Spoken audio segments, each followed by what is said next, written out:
Happy day, students. Class 10 Social Science Economics Chapter 3. Let us look in detail into the chapter Money and Credit. The use of money spans a very large part of everyday life. If you look around you, you will be easily able to find several transactions that are involving money in everyday life. In many of these transactions, whatever you want to buy will be done with the help of money. That means you give money to buy what you want. Sometimes, instead of goods, we can even buy services with the help of money. Sometimes, transactions can also take place that does not involve the exchange of money. What are such type of transaction? We will be reading in this lesson. Before we understand the role of money, first we need to understand how trade used to happen or purchasing and selling was happening when money was not present. For this, we need to understand what is meant by double coincidence of wants. What a person desires to sell is exactly what the other wishes to buy. This is called the barter system.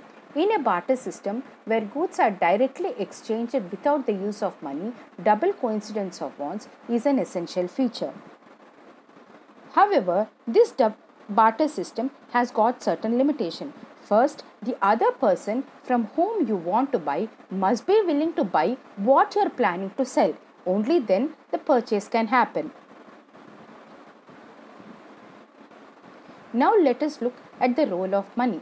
In an economy where money is in use, money by providing the crucial intermediate step eliminates the need for double coincidence of want. It is no longer necessary for any particular person to exactly have what the other person needs in order to make a transaction happen, because now money acts as an intermediate in the exchange process. Hence it is called as medium of exchange. In order to understand the modern forms of money, let us see what was used in past. We have seen that money is something that can act as a medium of exchange and transaction. Before the introduction of coins, a variety of objects was used as money. For example, since the very early ages, Indians used grains, cattle as money. Thereafter came the use of metallic coins like gold, silver, copper coins, a phase which continued well into the last century. However, nowadays we use money made of paper and coins as medium of exchange. Now, what are the advantages of money? As simple as it means, it removes the need for double coincidence of wants, less storage space is required, it can be easily handled, and liquidity of currency is easier. That means money is readily available to exchange or to invest anywhere. Now, though I am telling money is very important, there is one statement you will read here that the modern currency is without any use of its own. What we mean here is gold, silver, copper, grains and cattle, as such they have value of their own. But the paper that is used in making currency, that is a paper note, the paper does not have any value of its own. Then why is it accepted as a medium of exchange? Okay. The answer is very simple. It is accepted as medium of exchange because the currency is authorized by the government of the country. Now, who prints this currency? In India, the Reserve Bank of India issues currency notes on behalf of the central government. As per Indian law, no other individual or organization is allowed to issue currency.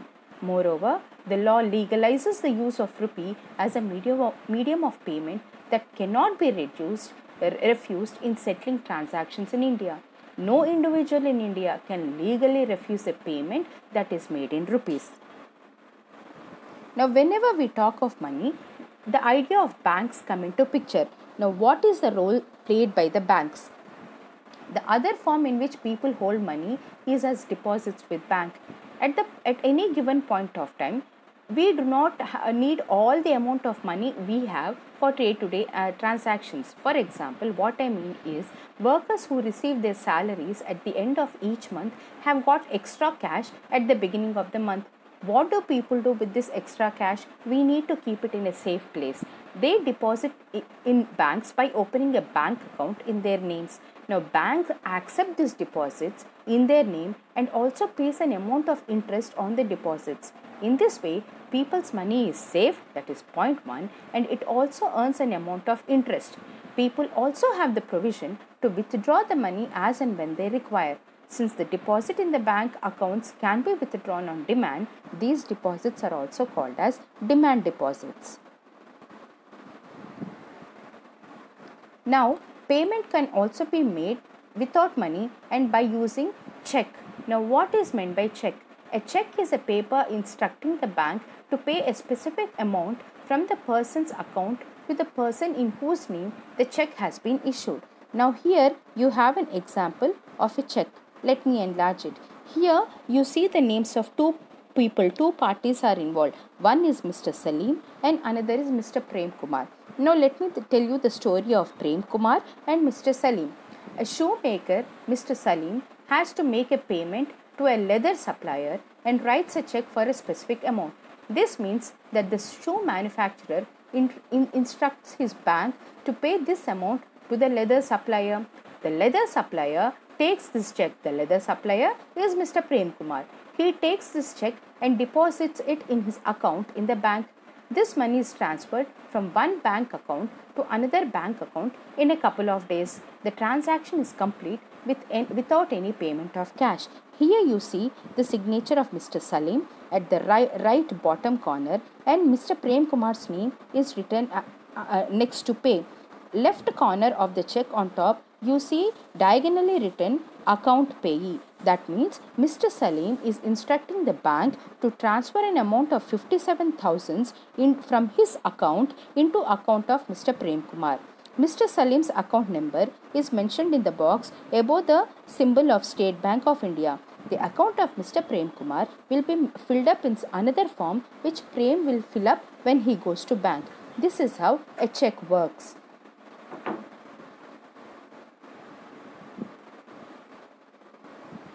Now let us see the loan activities. There is an interesting mechanism how a bank works. As I told before that the extra cash that is available in our hands can be deposited with the bank and bank gives us a bit of interest. Now banks keep only a small portion of these deposits as cash with themselves. For example, Bank in India these days holds about 15% of their deposits as cash. This is kept as provision to pay the depositors who might come to withdraw money from the bank on any given day. Since on any particular day, only some of its many depositors come to withdraw cash, the bank is able to manage with this cash. Now, what happens to the remaining cash? Bank uses the major portion of deposits to extend loans. There is a huge demand for loans for various economic activities. Now you know many people who say that they have taken loan from bank for education or for any other purpose. In this way, bank mediates between those who have surplus funds, that is the depositors, and those who are in need of these funds, that is the borrowers. Bank charges a higher interest rate on loans than what they offer on deposits. The difference between what is charged from borrowers and what is paid to the depositors is the main source of income. Here you see the picture. Whatever money you deposit in banks, the interest that the bank give to you is comparatively less than the interest they collect from the people who have taken loan or credit from bank. The picture, it is a schematic representation of how the bank works. Now, when we take credit from any bank, two possibilities can happen. One is the credit can be beneficial to you. Sometimes the credit you take might not be beneficial to you.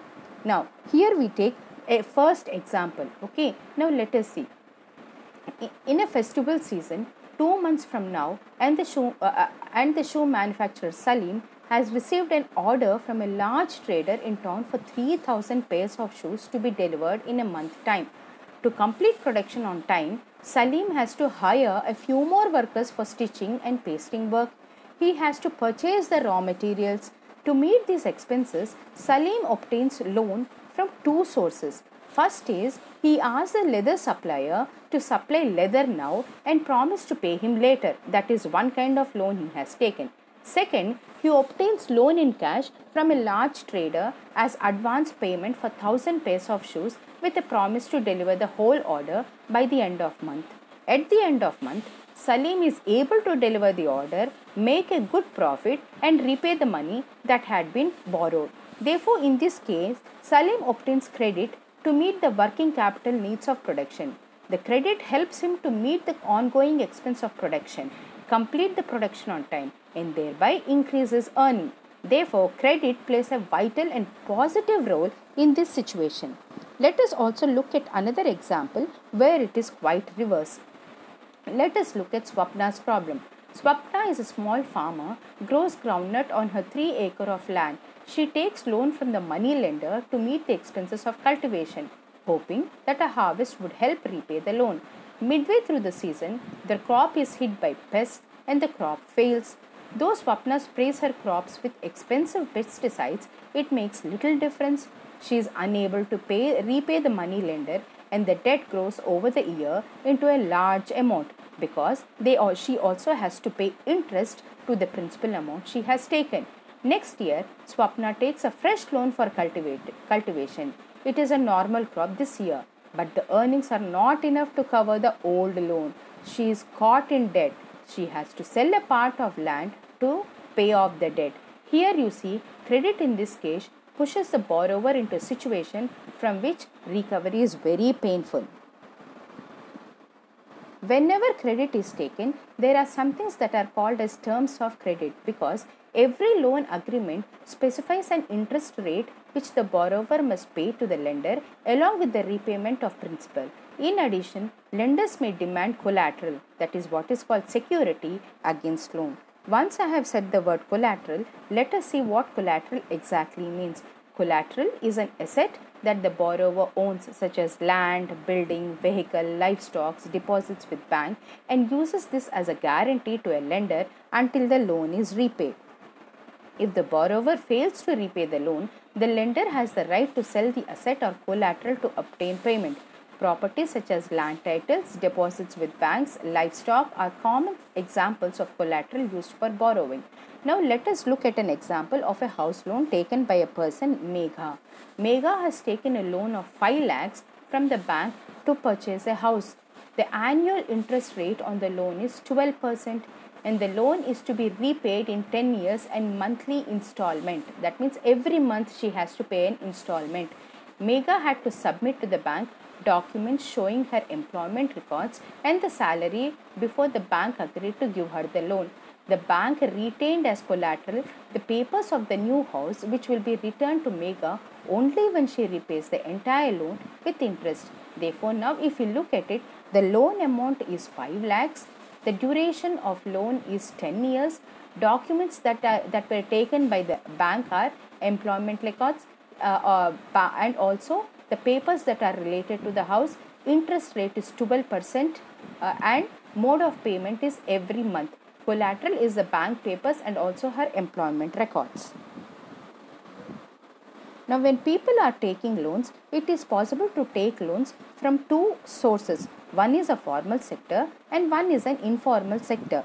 Now, we have seen that people, what forms the informal sector are money lenders, traders, employers, relatives and friends.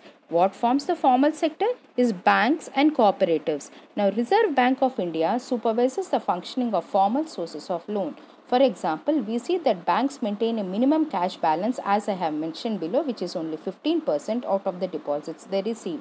The RBI monitors the banks in actually maintaining a cash balance. Periodically, banks also have to submit information to RBI on how much they are lending and to whom they are lending at what interest rate. This is to be done because the government has assured that loans will not be given just to rich people, but loans have also to be given to poor people as that also. That is what the RBI will be monitoring. Now, informal sources of credit usually, as I have told, traders and money lenders, there is no, though they don't require any collateral, but the interest rate can be high and the method of them taking back the loan might be very drastic. Okay, there is no organization that supervises the credit activities of lenders in informal sector. They can lend at whatever interest they want. There is no one to stop them from using unfair means to get their money back. Compared to formal sector, most of the informal lenders charge a huge higher interest on loans. Thus, the cost to the borrower of informal loans is much higher. The higher cost of borrowing means a large part of its earning is used to repay the loans. Therefore, his standard of living will be very low. Therefore, it is very important for making available cheap and affordable credit for a country's development. Now, if you look at this particular graph which is given here, you see that 85% of loans taken by poor households in urban area are from informal sources. Bear in mind, the informal sources, the interest rate is very high. Urban households take only 10% of their loans are from informal sources, while 90% are from formal sources. The rich households are availing cheap credit from informal lenders, whereas the poor households have to pay a large amount of borrowing. The formal sector still meets only about half of the total credit needs of the rural people. The remaining credit needs are met from informal sources. Thus, it is necessary that banks and cooperatives increase their lending, particularly in rural areas, so that the dependency on informal sources of credit will reduce. Now let us see what is meant by SHG, what we call a self-help group, and what is the need to set up a self-help group. In recent years, people have tried out some newer ways of providing loans to poor. The idea is to organize rural poor, in particularly women, into small self-help groups and pool their savings. A typical self-help group has 15 to 20 members, usually belonging to one neighborhood, who meet and save regularly. Saving per member varies from 25 rupees to 100 or even more, depending on the ability of the people to save. Members can take small loans from the group itself to meet their needs. The group charges interest on these loans, but this is still less than what the money lender will charge. After an year or two, if the group is regular in savings, it becomes eligible for availing loan from the bank. Loan is sanctioned in the name of the entire group and is meant to create self-employment opportunities for the members.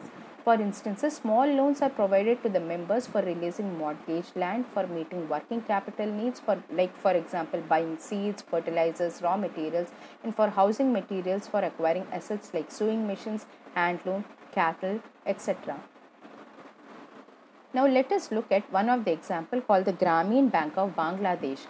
Grameen Bank of Bangladesh is one of the biggest success stories in reaching the poor to meet their credit needs at reasonable rates. Started in 1970s as a small project, Grameen Bank in October 2014 has over 8.63 million members in about 81,390 villages spread over Bangladesh.